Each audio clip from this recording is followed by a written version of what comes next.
Привет, друзья! С вами Наталья. Хочу предложить свой способ приготовления рисовых блинов терим-губи или оригинальное название чапсаль-ток. Эти блины придумали бедные корейцы, у которых было мало продуктов. И ели они в основном рис. Несмотря на то, что здесь только рисовая мука и масло, блины получаются очень вкусными и сытными.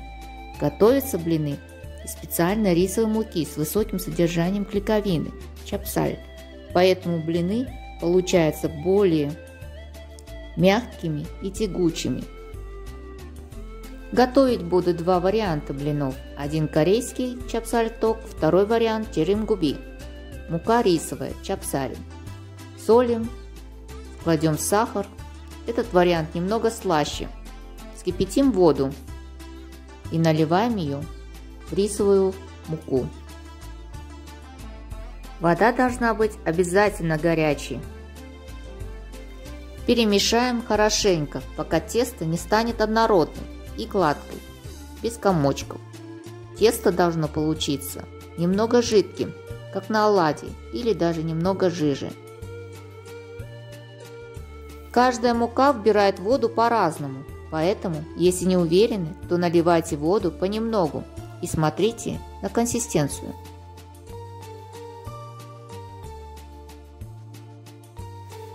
Теперь подготовленное тесто накрываем пищевой пленкой и поставим в микроволновку на 30-40 секунд. Не забудьте, что посуда должна быть термостойкой. Конечно, если нет микроволновки, то это можно все попарить в мантоварке, но по времени это займет чуть больше. Прошло 30 секунд, вытаскиваем с микроволновки и хорошенько, быстренько перемешаем. Накрываем пищевой пленкой, проделываем отверстие и опять ставим в микроволновку и уже на 2 минуты. Пока это все крутится в микроволновке, в это время подготовим посуду. Я взяла вот такой небольшой поднос. Смазываем растительным маслом. Через пару минут я вытащила тесто. Оно уже заметно загустело. Все это нужно хорошенечко перемешать. Видно, что тесто почти готово, но не готово. Поэтому я на минуту опять поставлю в микроволновку. Этот вариант вам покажется немножко хлопотнее, чем обычный вариант. Но на вкус здесь он совершенно другой. И в конце вы поймете почему. Накрываем пищевой пленкой и убираем в микроволновку последний раз. Через минуту вытаскиваем чапсаль-ток. Он практически сварился или упарился. В общем, не важно. Тесто нужно хорошенечко еще раз перемешать. Затем выкладываем его на подготовленный поднос.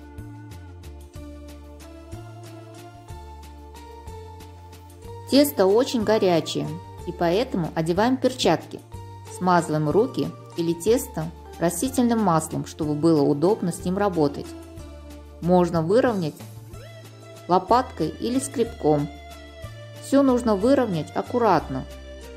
Можно, конечно, было и в пакете тесто разровнять, но это на ваше усмотрение. Кондитерским скребком удобнее разравнивать тесто. Оно получается совершенно гладкой и ровной.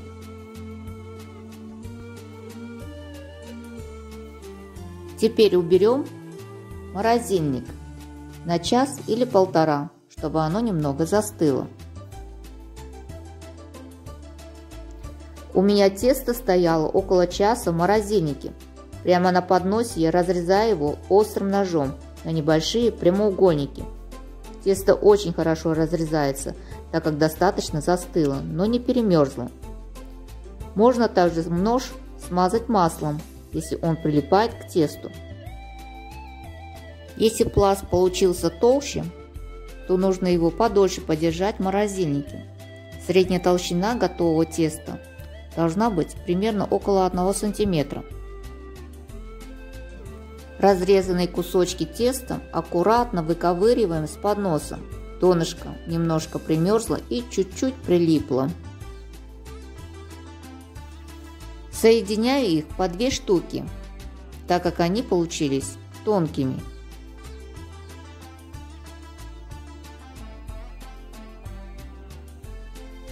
Накрою их кондитерской бумагой, чтобы не прилипло, и кладу в морозильник на 2-3 часа. Приступаем к готовке тирамгуби. Точно так же кладем соль и сахар и кипяток. Кипятка наливаем чуть поменьше, так как тесто нам нужно сделать погуще.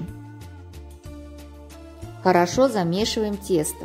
Рисовое тесто хорошо разжижается, пока оно горячее, но по мере застывания тесто начинает твердеть, поэтому добавлять горячую воду по необходимости, то есть на свое усмотрение. В этом варианте нужно сразу жарить блинчики, пока тесто горячее или теплое. При охлаждении они не только твердеют, но и начинают крошиться. Берем небольшой кусочек теста, руки смазать маслом, и кладем небольшую лепешечку на разогретую сковороду с небольшим количеством масла. Прямо там же на сковороде можно руками, но я лучше ложкой разровняю лепешку в тонкий пласт. Ложку периодически окунать маслом.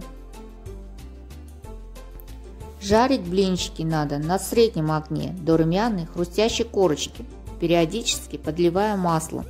Тирамгуби впитывает очень много масла. От этого и пошло название тирамгуби – масляные лепешки. Тирамгуби звучит очень смешно, и его знают только наши корейцы. Наши, я имею в виду, корёсарам.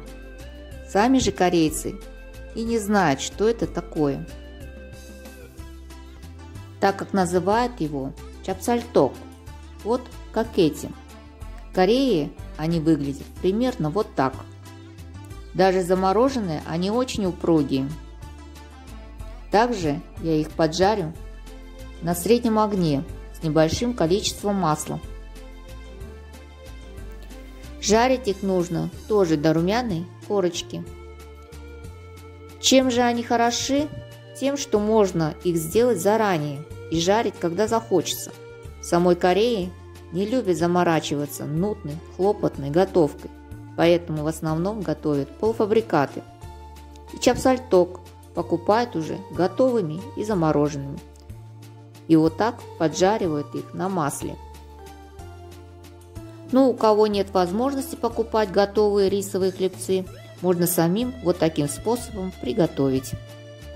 Тирамгуби – это наш вариант. Разрезаем его на небольшие кусочки. Можно их свернуть также трубочкой и разрезать их как на роллы.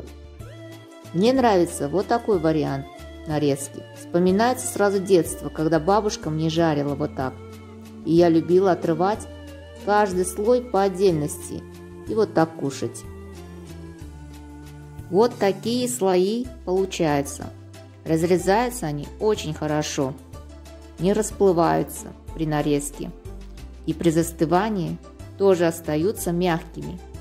Но обычно такие блины быстро съедаются, не успевают застыть.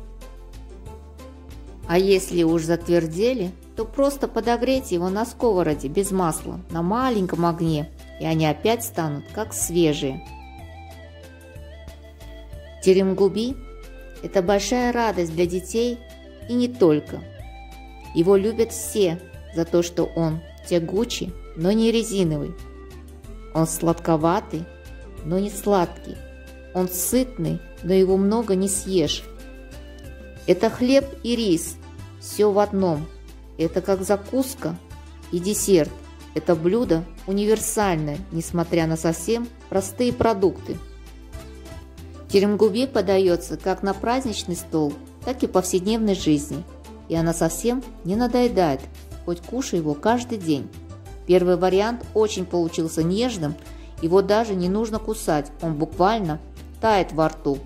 Думаю, старикам этот вариант больше понравится.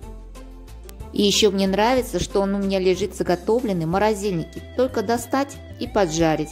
Хранить можно его несколько месяцев в пакете. Подробный рецепт снизу под описанием этого видео. Друзья, если вам понравилось видео, то уделите мне пару секунд, чтобы поставить лайк.